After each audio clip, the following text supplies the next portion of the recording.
नमस्कार दोस्तों, आपका हमारे यूट्यूब चैनल टीचर साहब में स्वागत है। आज का जो हमारा टॉपिक ऑफ डिस्कशन है, वो है सोर्सेस ऑफ प्री हिस्ट्री। हम मतलब प्री हिस्ट्री के स्रोत को जानेंगे। प्री हिस्ट्री क्या है, उसको पहले समझेंगे, फिर उसके क्या स्रोत हैं, कहाँ से हमें उसके बारे में पता चलता है, कैसे पता चलता है, वो देखेंगे। तो प्री हिस्ट्री जो है, वो refers to the period before the invention of writing. मतलब जब लिखना पढ़ना चालू नहीं हुआ था, मतलब कोई चीजें जैसे आज की अगर बात करें तो कोई भी हिस्ट्री आज आज की जो भी अगर कोई कहानी होती है तो वो हम लिख देते हैं कहीं ना कहीं, और वो आगे आने वाले समय में क्या होगी, प्रिजर्व रहेगी। लोग उसे पढ़ के उसके बारे में जान पाएंगे। लेकिन प्री हिस्ट्री वो पूरा काल था, वो पूरा समय था जब राइटिंग इन्वेंट ही नहीं हुई थी। मतलब कोई भी लिखा हुआ साक्ष्य जिसका ना मिले, वो पूरा मतलब उनके बारे में कोई भी लिखी हुई ना मिले, कुछ लिखित दस्तावेज ना मिले। ऐसे समय के जो लोग थे या ऐसे समय की जो भी चीजें हैं, उन सब को क्या हम बोलते हैं, pre history. Since pre historic people left no written records, historians and archaeologist study physical evidence such as tools, fossils, cave paintings and ancient settlements to understand how early human lived. क्योंकि उनका कोई written record तो था नहीं, कुछ उन्होंने अपने बारे में लिखा तो आई नहीं उन लोगों ने।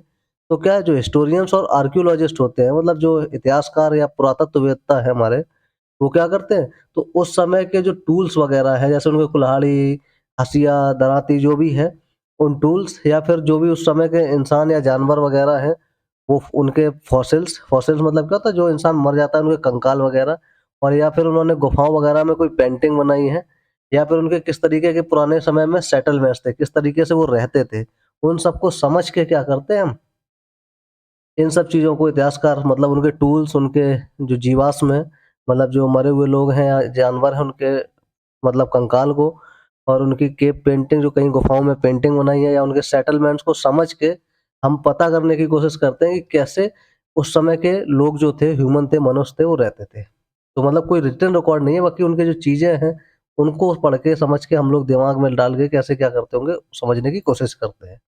तो यहाँ पे जो हमारा लर्निंग ऑब्जेक्ट है, हम लोग क्या समझने की कोशिश करेंगे, understand the meaning of pre history. हम समझेंगे कि प्री हिस्ट्री का मतलब क्या है। Learn the major sources of pre historic information. और हम लोग क्या क्या मतलब प्री हिस्टोरिक इंफॉर्मेशन के मेजर सोर्सेस थे, मतलब जो पुराना जब रिटन रिकॉर्ड नहीं था, उनके बारे में कैसे हम इंफॉर्मेशन लेते थे, क्या क्या स्रोत हैं, उन सब के बारे में पढ़ेंगे। Explore the important pre historic discoveries in India and around the world. और हम लोग देखेंगे कहाँ कहाँ पे ऐसे तरह की मतलब खोज हुई है जो प्री हिस्टोरिक टाइम की चीजें हैं, उनके बारे में, इंडिया में और दुनिया में भी कहीं। तो सबसे पहले हम लोग अपनी कहानी में चलते हुए, सबसे पहले तो हम यही समझते हैं कि प्री हिस्ट्री है क्या। Pre history is the period from appearance of earliest human until the invention of writing.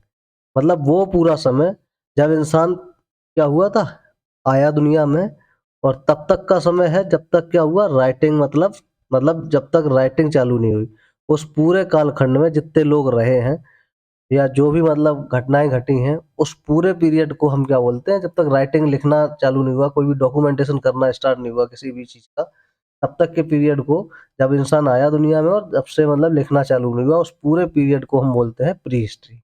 Major periods इस प्री हिस्ट्री में आते हैं, पेलियोलिथिक मतलब ओल्ड स्टोन एज, पाषाण काल जिसको बोलते हैं, मीजो मतलब पुरा पाषाण काल, फिर मध्य पाषाण काल जिसको बोलते हैं मीजोलिथिक, और फिर नियोलिथिक नौ पाषाण काल। मतलब ये तीन थे यहाँ पे, पेलियोलिथिक, मीजोलिथिक एंड नियोलिथिक। इन मतलब जो प्री हिस्ट्री का पीरियड है, उनको तीन हिस्सों में भी बांटा गया है इसी वजह से। इनके कैरेक्टरिस्टिक्स क्या है इन पीरियड्स के, मतलब एक तो सिंपल है क्या, पीलियोलिथिक में ओल्ड स्टोन एज, मीजोलिथिक में मिडिल स्टोन एज, नियोलिथिक में नया पाषाण काल। ठीक है, न्यू स्टोन एज। अब इनके सबके कैरेक्टरिस्टिक्स क्या है, नो रिटन रिकॉर्ड, कोई भी रिटन रिकॉर्ड नहीं है इनका। Hunting and gathering in early stages, ये लोग क्या करते थे उस टाइम पे, इनके कालखंड में, या तो हंटिंग करते थे या गैदरिंग करते थे। मतलब वही इनका क्या था, पशुओं को मारना, शिकार करना, या फिर कोई चीज इकट्ठा करना। Development of agriculture in later stage, और धीमे धीमे ये क्या है, एग्रीकल्चर करना स्टार्ट किए, खेती करना शुरू किए। Stone tools were the primary technology. और इनका जो सबसे बड़ा टेक्नोलॉजी था वो क्या था, ये पत्थर के औजार बनाते थे। जैसे यहाँ पे देखो, ये भी बंदा क्या लिया है, पत्थर के जो भी है यानी बाण, धनुष ये सब किसके बनते थे इनके? पत्थर के नुकीले कर करके। तो की पॉइंट्स क्या है? History begins with writing while pre history is studied through archaeological evidence. जो हिस्ट्री है वो बेसिकली तब से मानी जाती है जब से लिखित हमें साक्ष्य मिलने चालू हुए। और प्री हिस्ट्री में बेसिकली हम क्या पढ़ेंगे? हम ऐसे जानने की कोशिश करते हैं, प्री हिस्ट्री जो काल है उसमें क्या करते हैं, हम जो चीज़ें मिली हैं उनको समझ के, मतलब जो पुरातत्व चीज़ें हैं, उन समय की जो चीज़ें मिली हैं, पेंटिंग मिली है, उनको समझ के, पढ़ के उनके बारे में जानने की कोशिश करते हैं। अब यहाँ पे what are the sources of pre history? Pre history को किन-किन स्रोतों से हम पता करते हैं, उनके बारे में कि कैसे उस टाइम पे लोग हुआ करते थे, कैसे ले लोग रहते थे। तो sources of pre history are the physical remains left behind the pre historic humans. मतलब उस समय के जो लोग थे, प्री हिस्टोरिक टाइम के जो लोग थे, मनुष्य थे, उन्होंने जो चीज़ें उनकी छूट गई यहाँ पे, जो उनके टाइम की चीज़ें मिलती हैं, उन्हीं चीज़ों को देख के, समझ के, या उनकी जो पेंटिंग वगैरह है, उनसे हम समझने की कोशिश करते हैं कि कैसे वहाँ उस टाइम के लोग रहा करते थे। जैसे मेन सोर्सेस में आर्कियोलॉजिकल रिमेन्स, मतलब जैसे आप देख रहे हैं यहाँ पे कोई मटका है, गगरी है, ये सब क्या पुरातत्व चीज़ें हैं जो उनके बचे हुए हैं। स्टोन टूल्स हैं, मतलब पत्थर के जो उनके औजार थे उनको देखने समझने की कोशिश करते हैं। फॉसिल्स और जो कंकाल वगैरह होते हैं लोगों के, वो केव पेंटिंग्स, मतलब गुफाओं में जो उन्होंने पेंटिंग बनाई है। पोटरी, मतलब मिट्टी का जो भी सामान है उन्होंने बनाया। ब्यूरियल साइट्स, मतलब कहाँ पे वो जैसे दफनाते थे लोगों को या जलाते थे, या जो भी दफनाते थे, मान लो ब्यूरियल साइट्स मतलब दफनाए पूरे कंकाल वगैरह को। एंशिएंट सेटलमेंट्स, और कहीं-कहीं पे क्या मिलते हैं हमको? सेटलमेंट भी पुराने टाइम के मिलते हैं, उनको देख के समझ के कोशिश करते हैं कि किस तरह से पहले के लोग रहा करते थे, जब प्री हिस्टोरिक टाइम के। साइंटिफिक डेटिंग मेथड्स, और कोई भी कंकाल वगैरह को हम क्या करते हैं, साइंटिफिकली, मतलब वैज्ञानिक तरीके से समझने की कोशिश करते हैं कि ये कितना पुराना हो सकता है। और उस टाइम के फिर क्या है, वहाँ पे उस टाइम का सारा कि किस तरीके की लोगों की बनावट थी, क्या थे, वो सब समझने की कोशिश करते हैं। एनवायरमेंटल एविडेंसेस, और एनवायरमेंटल एविडेंसेस भी बहुत सारे मिलते हैं। दीज सोर्सेस, मतलब बहुत सारे खाने-पीने की चीज़ें या अनाज वगैरह भी मिल जाते हैं उस टाइम के, अगर बचे हुए तो। These sources help scientist reconstruct pre historic life. और इन सभी चीज़ों को देख के फिर वैज्ञानिक क्या करते हैं, दोबारा से इमेजिन कराने की कोशिश करते हैं कि प्री हिस्टोरिक टाइम में किस तरीके से चीज़ें होती होंगी। तो ये सारे क्या है, मेन सोर्सेस है प्री हिस्ट्री के। अब यहाँ पे है आर्कियोलॉजिकल सोर्सेस। जो आर्कियोलॉजिकल सोर्सेस हैं, मतलब जो गवर्नमेंट, जैसे आर्कियोलॉजी होता है, पुरातत्वविद होते हैं, वहाँ उनके क्या-क्या सोर्सेस है, वो कैसे पता करते हैं? तो archaeology is the scientific study of ancient human life through excavation and analysis of material remains. तो पहले तो हम समझते हैं कि आर्कियोलॉजिकल सोर्सेस में कैसे, आर्कियोलॉजी है क्या? आर्कियोलॉजी एक वैज्ञानिक, मतलब तरीके से, मतलब समझना होता है, जो पुराने ज़माने के लोग होते हैं उनकी लाइफ को कैसे, वो कहीं एक्सकवेशन, मतलब खुदाई करके कहीं पे समझने की कोशिश करते हैं, ताकि खुदाई करके कुछ चीज़ें मिलें जो पुराने लोग रहते थे वो छोड़ के गए हैं, और उन चीज़ों के मटेरियल्स को एनालाइज़ करें, और फिर एनालाइज़ करके उनकी लाइफ को समझने की कोशिश करें। जैसे एविडेंस जो आर्कियोलॉजिकल सोर्सेस के द्वारा कलेक्ट किए गए हैं, वो क्या है? टूल्स। टूल्स बहुत सारे मिले हैं खुदाई के दौरान। पोटरी मिली है, मतलब बहुत सारे मिट्टी के बर्तन मिले हैं, कहने का मतलब है। हड्डियाँ वगैरह मिली हैं, बिल्डिंग्स मिली हैं पुराने ज़माने की, ऑर्नामेंट, लोग किस तरह के आभूषण पहनते थे वो भी मिले हैं, एंड वेपन्स, और उनके औजार मिले हैं। अब इनका सबका इम्पोर्टेंस क्या है? Provides direct evidence of pre historic life. इससे क्या होता है कि जो प्री हिस्टोरिक लाइफ है उसका डायरेक्ट एविडेंस है कि किस तरीके से लोग रहते थे, क्या पहनते थे, क्या खाते थे, वो सारी चीज़ें मिलती हैं। Has determine age and culture, और इससे उनके कितने पुराने होने का पता चलता है, और उनकी कल्चर कैसी थी, कैसे उनका रहन-सहन था, वो सारा कुछ पता चलता है। रिवील सेटलमेंट पैटर्न, और जो उनके घर वगैरह मिलते हैं, सेटलमेंट मिलते हैं, उससे पता चलता है वो किस तरीके के घर या उनकी बस्तियाँ कैसी थी, किस तरीके से रहते थे, तो वो सारी चीज़ें पता चलती हैं। अब यहाँ पे समझते हैं स्टोन टूल्स के बारे में। जो इनका एक औजार मिलते हैं स्टोन टूल्स, वो किस तरीके के थे? Stone tools are the earliest evidence of human technology. तो स्टोन टूल्स जो है वो बेसिकली उनकी जो अर्ली टेक्नोलॉजी थी ह्यूमन की, जैसे अभी तो क्या है, अभी तो बहुत सारी चीज़ें हैं, मिसाइल्स हैं, मिसाइल से हमला कर दो, बंदूक से हमला कर दो, गन है, तोप है, सब कुछ आ गया आजकल। लेकिन पहले क्या होता था, जब पूरा पूरा पाषाण काल में चले जाओ, या मत किसी भी पाषाण काल में चले जाओ, तीनों में, तो पहले क्या हुआ करता था, उनका जो सबसे बड़ा टेक्नोलॉजी था वो स्टोन टूल्स थे, कि पत्थर के हथियार बनाते थे। एग्जाम्पल्स में जैसे हैंड एक्स, मतलब हाथ वाली कुल्हाड़ी बना लेते थे, जैसे ये देखो एक तरीके की दिख रही है। ये किसकी होती थी? पत्थर की। चॉपर होता था, काटने वाली चीज़ें बनाते थे, जैसे ये है चाकू टाइप की, स्क्रैपर हैं बहुत सारे यहीं पे सब। ब्लेड बनाते थे वो काटने के लिए, स्पीयर भाला बनाते थे। भाला का जैसे ये ऊपर लकड़ी लगा लेते थे, ऊपर क्या लगा लेते थे उसपे, यहाँ पे ऐसे करके पत्थर का नुकीला। एंड एरो हेड, और अपने बाण भी क्या करते थे वो, बाण के आगे वाला जो हिस्सा होता है बाण का, ऐसे ऐसे बाण होता है, और ये आगे यहाँ पे क्या लगाते थे? पत्थर का नुकीला, ताकि जानवरों को मार सकें। तो ये सारे उनके टेक्नोलॉजी के पत्थर के सारे औजार हुआ करते थे। इनका इम्पोर्टेंस क्या था?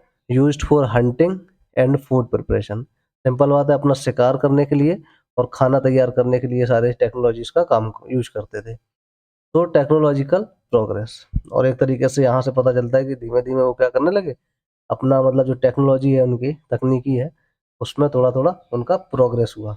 Help classify pre history periods, और यहाँ से हमें पता, हम क्लासीफाई भी कर पाते हैं कि किस तरीके से प्री हिस्टोरिक टाइम पे समय था और कैसे लोग रहा करते थे। अब उसके बाद स्टोन्स के बाद हम यहाँ पे देखते हैं फॉसिल्स एंड ह्यूमन रिमेन्स, कि हमें जो मनुष्य थे उस टाइम के, उनके जो रिमेन्स मिले हैं, जो बचे हुए कंकाल मिले हैं, उनसे क्या समझते हैं? जैसे fossils are preserved remains of plants, animals and humans. तो फॉसिल्स है वो पेड़ों के भी हो सकते हैं, जानवरों के भी, और लोगों के भी, मनुष्यों के भी हो सकते हैं। तो ह्यूमन फॉसिल्स में क्या क्या मिला है? स्कल मिली है, मतलब खोपड़ी वाला हिस्सा मिला है, टीथ उनके दांत मिले हैं, स्केलेटन मिला है पूरा कंकाल, और जॉ बोन्स मिली है, जबड़े मिले हैं। इनका इम्पोर्टेंस क्या है? एक्सप्लेन ह्यूमन एवोल्यूशन, मतलब कि किस तरीके से ह्यूमन चेंज हुआ है उस टाइम से लेके अभी तक, जो हमारा अभी 21 सेंचुरी चल रही है, यहाँ तक किस तरीके से क्या बनावट में चेंज आया, कैसे मतलब कितना इवॉल्व हुआ है, कितने चेंजेस आए बॉडी में, वो सब पता चलता है। रिवील्स डाइट एंड हेल्थ, और उन पहले कैसी डाइट हुआ करती थी और हेल्थ कैसी होती थी, अब क्या बदलाव आया है, वो सारी चीज़ें हमें देखने में समझ जाती हैं। सो माइग्रेशन पैटर्न, और किस तरीके से माइग्रेट किए हैं लोग एक जगह से दूसरी जगह, वो भी पता चलता है।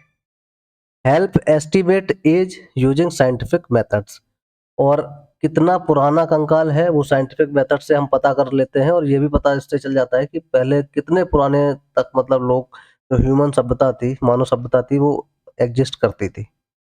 उसके बाद हमें केव पेंटिंग्स वगैरह मिलती हैं, उसके बारे में क्या है वो भी देख लेते हैं। Cave paintings are the artistic expressions created by pre historic humans. जो प्री हिस्टोरिक ह्यूमंस थे, जब मतलब राइटिंग वगैरह नहीं थी, तब लोग उस टाइम पेंटिंग वगैरह जरूर करते थे। तो जहाँ रहते थे गुफाओं वगैरह में, वहीं पे ये क्या करते थे, अपने पेंटिंग बनाते थे, और जिस तरीके का काम करते थे उसी तरीके की क्या करते थे, पेंटिंग बनाते थे।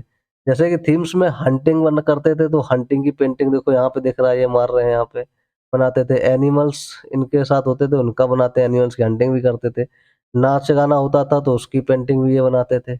रिचुअल्स वगैरह इनके, गाने वगैरह होते थे, उनकी भी होती थी। और फैमिली लाइफ, मतलब किस तरीके से लोग रहते थे, उन सबकी ये पेंटिंग बनाया करते थे, जिस तरीके से लोगों का रहन सहन था। इससे इम्पोर्टेंस क्या है इसका सबका? Reveals culture and beliefs. तो यहाँ पता चलता है उनका कल्चर कैसा था, रहन सहन क्या था, और किस क्या उनका बिलीफ था, क्या उनकी सोच थी, या किस में वो विश्वास रखते थे। सो आर्टिस्टिक स्किल, और ये भी पता चलता है कि हाँ भाई, उस टाइम के लोग क्या होते थे, आर्टिस्टिक स्किल्स रखा करते थे, मतलब कला वगैरह उनको आती थी। Provide clues about daily life, और पता चलता है कि दैनिक जीवन उस टाइम पे कैसा हुआ करता था। इंडियन एग्जाम्पल्स, जैसे भीमबेटका रॉक शेल्टर। भीमबेटका में क्या है, जो पत्थर पत्थर के मतलब शेल्टर है, वहां पे ये सारी चीजें बनी हुई मिलती हैं। भीमबेटका जो चट्टाने हैं वहां पे। अब उसके बाद जो और भी बहुत सारे साक्ष्य मिलते हैं, उनमें है पोट्री एंड सेरेमिक्स, मतलब जो मिट्टी के बर्तन वगैरह मिलते हैं, उसमें क्या है, pottery became common during neolithic age. और ये जो है, ये लगभग जो नया नवपाषाण काल है, न्यूलिथिक एज है, उस टाइम पे ये ज्यादा मिले हैं पोट्री के सामान, मतलब मिट्टी के बर्तन वगैरह बनाना स्टार्ट कर दिए लोग। यूजेस क्या है? Cooking, food storage, water storage and transportation. काम करते थे, यूज करते थे पोट्री, मिट्टी के बर्तन का, खाना पकाने के लिए, खाना रखने के लिए, पानी रखने के लिए, और ट्रांसपोर्टेशन के लिए, कोई सामान एक जगह से दूसरी जगह ले जाने के लिए रख के। इसका महत्व क्या हुआ? Indicates settled life. इससे ये पता चलता है कि अब ये लोग क्या है, एक जगह रुक कर, मतलब न्यूलिथिक एज तक आके ये लोग एक जगह बस के, मतलब अपना एक पर्टिकुलर जगह पे बस के काम, अपनी ज़िंदगी जीने लगे। सोर्स एग्रीकल्चरल डेवलपमेंट, और जब एक जगह ये रुक गए, रुक के रहने लगे, तो ये खेती वगैरह करने लगे। Reflects artistic designs and culture, और एक तरीके से यहाँ से पता चलता है कि लोग मतलब थोड़ा-थोड़ा उनका दिमाग जो है वो विकास होने लगा और उनका रहन-सहन में भी क्या हुआ, सुधार हुआ। अब उसके बाद यहाँ पे और जो साक्ष्य मिलते हैं किसके थ्रू? ब्यूरियल साइट्स के थ्रू, जो मतलब जहाँ पे लोगों को दफनाया जाता था उसके थ्रू। तो burial sites reveals the beliefs and custom of prehistoric communities. तो जहाँ पे दफनाया जाता है तो उसमें उनको पता चलता है कि किस तरीके का उनका बिलीफ सिस्टम था। क्या वो मतलब किस चीज़ में बिलीव करते थे? मतलब दफनाते थे या कैसे दफनाते थे वो सब। जैसे ऑब्जेक्ट्स जो फाउंड हुए हैं वो है ह्यूमन स्केलेटन्स, मतलब लोगों के कंकाल, वेपन्स, पोटरी, ज्वेलरी, फूड ऑफरिंग्स। तो जहाँ ब्यूरियल साइट्स हैं वहाँ पे लोगों के कंकाल मिले हैं, औजार मिले हैं, उनकी पोटरी मतलब सामान बर्तन वगैरह मिले हैं, ज्वेलरी मिली है जो पहनते थे और फूड ऑफरिंग और खाना-पीना मिला है उनके पास। तो इम्पोर्टेंस यहाँ पे महत्व क्या है? Source believes in the after life. वो भी मतलब ये सोचते थे, खाना-वाना अगर रखते थे किसी के साथ, उनके औजार रखते थे, तो वो ये समझते थे कि इसका पुनर्जन्म होगा। रिवील्स सोशल हायरार्की, और यहाँ पे एक तरीके का सामाजिक था कि मतलब सामाजिक हायरार्की थी कि भाई जो बड़ा है उसका छोटे दफन करते हैं, अच्छे से दाह संस्कार वगैरह होता था। तो मतलब एक तरीके का पैटर्न था कि इज्जत करते थे लोग, एक-दूसरे के बड़े-बुजुर्ग भी माने जाते थे उस टाइम पे भी, मतलब एक जैसे अभी माँ-बाप होते हैं, भाई-बहन होते हैं, बच्चे होते हैं, उसी तरीके का हायरार्की पहले ज़माने में भी हुआ करता था। हेल्प अंडरस्टैंड रिलीजियस प्रैक्टिसेज़, और यहाँ पे धार्मिक उनकी क्या प्रैक्टिसेज़ थी वो भी देखने को मिलती हैं, क्योंकि यहाँ पे ब्यूरियल साइट्स वगैरह पे क्या है, सारी चीज़ें रखते थे और एक तरीके से धार्मिक तरीके से उनका भी अंतिम संस्कार किया जाता था। अब यहाँ पे है एंशिएंट सेटलमेंट्स, और पुराने जो सेटलमेंट्स मिले हैं लोगों के वो किस तरीके के हैं? Ancient settlements provide evidence of permanent human habitation. Ancient settlement से ये पता चलता है कि जो फिर धीमे-धीमे लोग क्या हुए, परमानेंटली एक जगह सेटल होके रहने लगे। फीचर्स इसके क्या मिलते हैं, कैसे पता चलता है? क्योंकि बहुत सारी झोपड़ी मिली हैं, फायर प्लेसेस मिले हैं आग जलाने वाले, स्टोरेज पिट्स मिले हैं, और एनिमल इनक्लोजर्स मिले हैं। मतलब झोपड़ी मिली हैं, आग जलाने वाली जगह मिली हैं, और स्टोर करने के लिए अनाज वगैरह को जगह मिली है, मतलब जिसको हम लोग बोलते हैं कोठला वगैरह, और एनिमल इनक्लोजर्स मिले हैं, मतलब जो जानवरों को रखने की भी जगह मिली है कि उनको भी सही से अच्छे से सर्दी ना लगे, गर्मी ना लगे, धूप ना लगे, वो जगह भी मिली है। इससे इम्पोर्टेंस क्या है इसका? Indicates the beginning of village life, और यहाँ पे एक तरीके से ग्रामीण जीवन मतलब चालू हो गया था कि एक जगह लोग सेटल हो रहे हैं और वहाँ पे मतलब रुक के, बस के और अपनी ज़िंदगी चालू करने लगे। गाँव तरीके का रहने लगे लोग। सो डिमो डिम सोस डोमेस्टिकेशन ऑफ एनिमल्स, एक तरीके से यहाँ पे दिखाई देता है कि लोग जानवरों को पालना शुरू कर दिए। पहले हंटिंग ही करते थे, फिर क्या करने लगे ये बाद में? पालन-पोषण भी करने लगे जानवरों को, मतलब रखने लगे, उनको पालते थे, उनका दूध वगैरह पीते होंगे या फिर और कभी मतलब मार के खाने के लिए भी बड़ा पालने लगे। डेमोन्स्ट्रेट्स फार्मिंग प्रैक्टिस, एक तरीके से यहाँ पे खेती का प्रैक्टिस या खेती का जो कृषि है, उसका इनमें डेवलपमेंट हुआ और अच्छे से मतलब डेवलपमेंट हुआ और आगे ये अपनी जीवन खेती पे निर्भर करने लगे। फिर है साइंटिफिक डेटिंग मेथड्स, जो वैज्ञानिक तरीका है वो क्या है? Modern science helps determine the age of prehistoric remains, जो मतलब हमारे ज़माने में प्रीहिस्टोरिक जो साइंटिफिक तरीके से क्या करते हैं, जो भी हमें रिमेन्स मिले हैं, उनका मतलब साइंटिफिक तरीके से ये जानने की कोशिश करते हैं कि ये कितना पुराना है। उससे पता चलता है कि कितने पुराने तक मतलब ये मानव सभ्यता थी, कितने साल पहले तक ये मानव सभ्यता थी, कितने सदियों पहले थी। मेथड क्या है साइंटिफिक डेटिंग की? कार्बन-14 डेटिंग है, पोटेशियम आर्गन डेटिंग है, थर्मोल्यूमिनेसेंस डेटिंग है एंड डीएनए एनालिसिस है। डीएनए वगैरह चेक करके और ये सारी कार्बन-14 वगैरह, पोटेशियम आर्गन और थर्मोल्यूमिनेसेंस, ये चारों मेथड्स हैं किसकी? ये पता करने की कोई कंकाल कितना पुराना है, और इन सब से डीएनए वगैरह एनालिसिस करके ये भी पता कर लेंगे किस तरीके का उनका बनावट था लोगों का।